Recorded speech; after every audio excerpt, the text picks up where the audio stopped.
సర్దార్ వల్లభాయ్ పటేల్ వారి యొక్క 75వ వర్ధంతి సందర్భంగా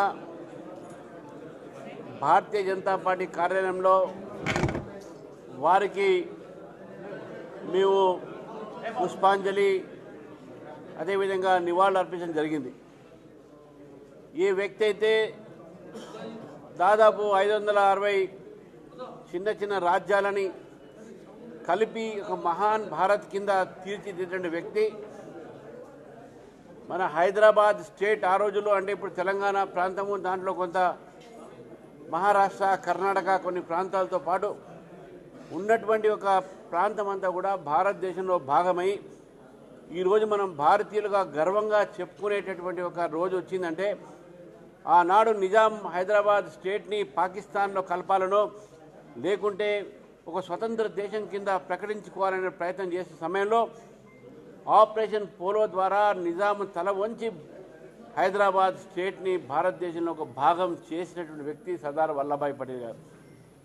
కాబట్టి ఎవరైతే ఈ యొక్క దేశంలో మొట్టమొదటి ఒక హోంశాఖ మంత్రిగా ఆ రోజు జవహర్లాల్ నెహ్రూ గారు ఒక మాట అన్నారు, మనం ఏదైనా రాజకీయంగా మనం ముందుకు పోవాలన్నా చేయాలన్నా ఎప్పుడైనా అవసరం పడితే రాజ్యాంగాన్ని కూడా మీరు పక్కకు పెట్టండి, మనం చూసుకుందాం అనే మాట మాట్లాడారు.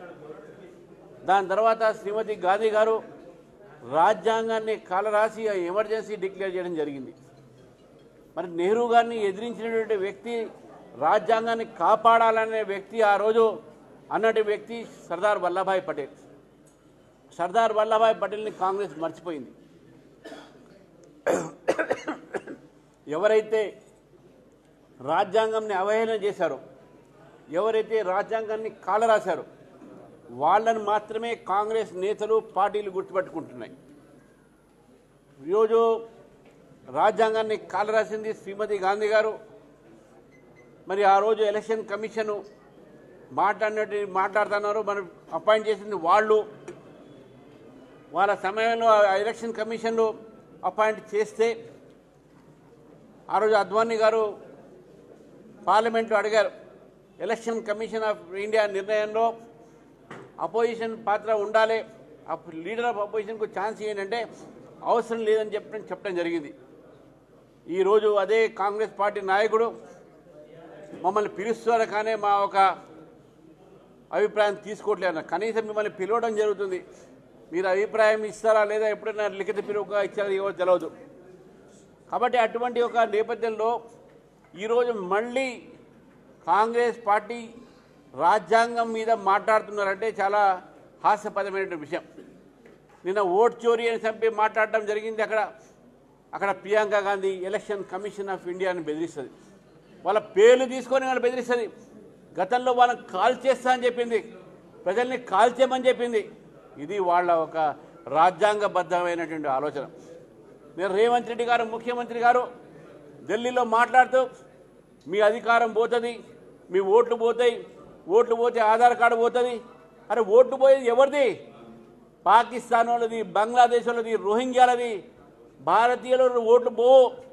మీకు వాళ్ళ మీద అంత ప్రేమ ఉంది పాకిస్తాన్ మీద, మీకు ఎందుకు బంగ్లాదేశ్ వాళ్ళ ప్రేమ ఉన్నది? మీకు ఎందుకు ఈ యొక్క చొరపాటు వాళ్ళ మీద ప్రేమ ఉన్నది? వాళ్ళ ఓట్లు తీస్తే మీకు నొచ్చేది ఏంది? భారతీయ జనతా పార్టీ ప్రశ్నిస్తుంది. ఈరోజు రాజ్యాంగంలో ఎక్కడ కూడా భారతీయులు ఇతర వాళ్లకు ఓటర్ లిస్టులో పేరు ఉండాల్సిన వీలు లేదు. భారతీయ జనతా పార్టీ ఈరోజు దానికి కట్టుబడి ఉంది. భారతదేశంలో ఉన్న వాళ్ళే భారతదేశం ఒక ఓటర్ లిస్టులో వాళ్ళ పేర్లే ఉండాలి. వాళ్ళ పేర్లు ఎప్పుడు కూడా తీయరు అనే విషయాన్ని కూడా చెప్తాను. ఈరోజు ఎస్సీలు, ఎస్టీలు, బీసీలు, మహిళలు, అదేవిధంగా మైనార్టీలు అందరూ కూడా బీజేపీ యొక్క ప్రభుత్వంలో రకరకాలైనటువంటి ఒక సంక్షేమ పథకాల ద్వారా లబ్ధి పొందుతుంటే ఈరోజు కాంగ్రెస్ పార్టీ దాన్ని ఓడ్చుకోలేక అన్నీ ఓడిపోయి ఈరోజు మాట్లాడుతూ ఉన్నారు, ప్రజల్ని రెచ్చగొడతా ఉన్నారు కులం పేరు మీద, మతం పేరు మీద, ప్రాంతాల పేరు మీద. కాబట్టి కాంగ్రెస్ పార్టీని నేను హెచ్చరిస్తూ ఉన్నాను, మీరు ఈ రాజకీయాలు బంద్ చేయండి. గతంలో కూడా అమిత్ షా గారు మాట్లాడినటువంటి మాటలు తీసుకొని కాన్స్టిట్యూషన్ తిరగ రాసేటి అలవాట కాన్స్టిట్యూషన్ మీది, కాన్స్టిట్యూషన్ని రాజ్యాంగాన్ని భద్రత పెట్టేది మేము. రాజ్యాంగం భారతీయ జనతా పార్టీ ప్రభుత్వం ఉన్నప్పుడే భద్రతగా ఉంటుంది. మీ ప్రభుత్వంలో రాజ్యాంగాన్ని మీరు కాలరాశారు, రాజ్యాంగాన్ని మీరు అవమానపరిచారు, రాజ్యాంగ సంస్థల్ని బలహీనపరిచింది కాంగ్రెస్ పార్టీ. కాబట్టి ఈరోజు భారతీయ జనతా పార్టీ నిన్న జరిగినటువంటి ఒక ఓట్ చోరీయో లేకుంటే చోరోంకి బయటకో నాకు తెలియదు ఏం జరిగింది అక్కడ. మనం చూసినాం మాటలన్నీ కూడా మోదీ గారి యొక్క బొంద పెడతారంట.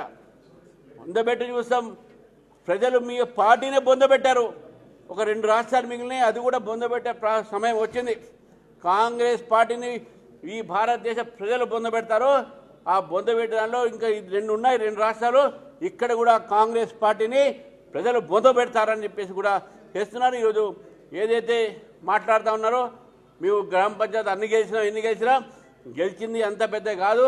ఈరోజు బెదిరించి కొన్ని కూడా గెలిచిండొచ్చు, కానీ భారతీయ జనతా పార్టీ మాత్రం గతంలో మాకు 163 మేము గెలిస్తే 2019లో, ఈరోజు ఇప్పటికే 600 పై సర్పంచ్ మేము గెలిచినాము. దాదాపు 4-5 వేల మంది మనం వార్డు మెంబర్ గెలిచినాము. రేపు జరగబోయేటటువంటి 3వ విడతలో కూడా 300-400 సీట్లు తెప్పడం జరుగుతాము. ఇది దాదాపు 300 సంబంధించినటువంటి మాకు పెరుగుదల గ్రామీణ ప్రాంతంలో ఉన్నటువంటి ప్రజలకు భారతీయ జనతా పార్టీ తరఫు నుంచి మాకు ఓట్లేసి వార్డు మెంబర్లు సర్పంచ్లు పెద్ద ఎత్తున మాకు ఓటు వేసినందుకు మీ అందరికి కూడా మీ ద్వారా ధన్యవాదాలు చెప్తా ఉన్నాను.